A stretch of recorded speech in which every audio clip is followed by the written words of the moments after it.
ഇതെന്താ? ആപ്പിള്. അതെനിക്കറിയാം. ബാക്കിയുള്ളതൊക്കെ ഇനി ഓരോന്നോരോന്നായിട്ട് വരുമായിരിക്കും. ഇന്നതേ ഉള്ളൂ ഊണിന്. എന്താ ചോറും കറിയൊന്നും വെച്ചില്ലേ? ഇല്ല, ഇതും നിന്ന് വെള്ളം കുടിച്ചാൽ മതി. വേണേ രണ്ടെണ്ണോട് തരാം. അത് നിന്റെ മറ്റവനോട് കൊടുത്താൽ മതി. നിന്റെ ഇഷ്ടത്തിന് എനിക്ക് ഓരോന്നും ചെയ്തു തരാനല്ല കാശ് ഇവിടെ നിർത്തിയിരിക്കുന്നത്. എന്തോന്നാ നിനക്ക് ഇവിടെ ഇത്ര മലമറിക്കുന്ന പണി? മലമറിക്കാൻ ഇത്രയും പ്രയാസമില്ല.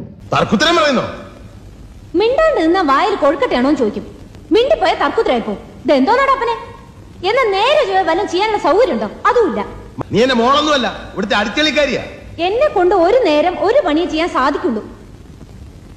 കിട്ടുന്നേ അയാൾ ഇവിടുത്തെ പേക്കൂത്ത് സഹിക്കാൻ വയ്യാതെ പോയി. എനിക്കിപ്പോ ആരാണ് ഊണെന്താ റെഡിയാത്തതെന്ന്? രാവിലെ അരി അടുപ്പത്തിടാൻ തുടങ്ങിയപ്പോഴല്ലേ വെള്ളം ചൂടാക്കാൻ പറഞ്ഞത്? എനിക്ക് ചൂടാക്കിയില്ലല്ലോ, പച്ചവെള്ളത്തിലാണല്ലോ കുളിച്ചത്. വെള്ളം ചൂടാക്കാൻ തുടങ്ങിയപ്പോഴാണ് എണ്ണ കാച്ചാൻ പറഞ്ഞത്. അത് നടന്നോ? അപ്പോഴല്ലേ കടയിൽ പോയി സാധനങ്ങൾ വാങ്ങാൻ പറഞ്ഞേ? എന്നിട്ട് അതും ഇതുവരെ ചെയ്തില്ലല്ലോ. അത് ചെയ്തുകൊണ്ടിരുന്നപ്പോഴല്ലേ ചോറ് വിളമ്പാ പറഞ്ഞത്. കഴുകി വെച്ച് അരി ഇരിപ്പുണ്ട്, മതിയെങ്കിൽ അത് വിളമ്പാം. അത് നിന്റെ തന്തയോട് എന്ന് പറഞ്ഞാൽ മതി. തന്തയോട് തന്നെ പറയുന്നു.